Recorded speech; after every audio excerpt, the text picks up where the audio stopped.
په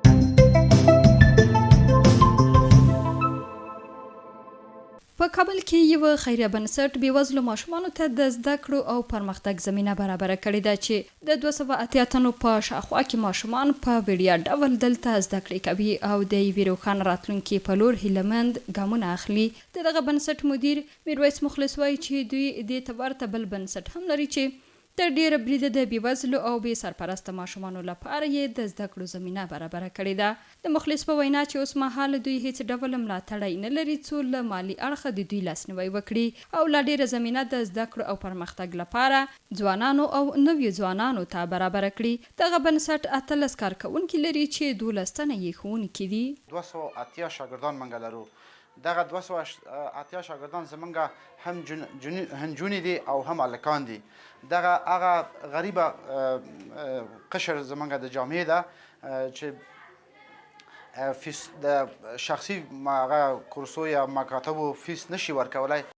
دغه ماشومان چې ډیره د سړکونو پر سر درانه کارونه کوي وایي چې له مجبورۍ څخه دوی هم کار کوي او هم اوس مهال په دغه بنسټ کې په وړیا توګه زده کړې کوي. ډیری دغه ماشومان اړ دي چې د زده کړو ترڅنګ خپلو کورنیو ته نفقه هم تیاره کړي او هغه مسؤلیت ادا کړي چې لا دوی د پورته کولو لپاره ډیر واړه او ناتوانه دي. دوی هیلې لري چې په راتلونکي کې لوستي اشخاص واوسي او نور د سړک پر سر د کار کولو پر ځای زده کړې وکړي او خپل هیواد ته خدمت وکړي. مکتب ته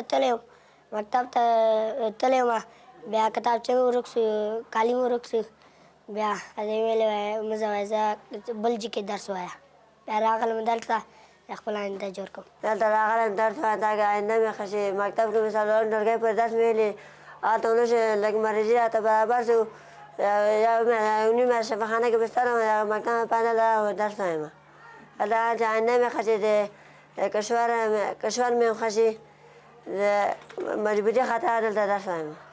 د دغه بنسټ ښوونکي چې ډیره یې ښځینه دي په وړیا ډول له حق الزمې څخه پرته هره ورځ دلته بېوزلو ماشومانو ته درس ورکوي او هیله یې د افغانستان د راتلونکي نسل باسواده کول دي. نسیمه چې په خپله هم د طب پوهنځي محصله ده وایي چې د بېوزلۍ له امله یې خپل پوهنتون ته ادامه ورنسوه کړی نو اوس نه غواړي چې د افغانستان راتلونکی نوی نسل د له زده کړو څخه بې برخې پاتې سي.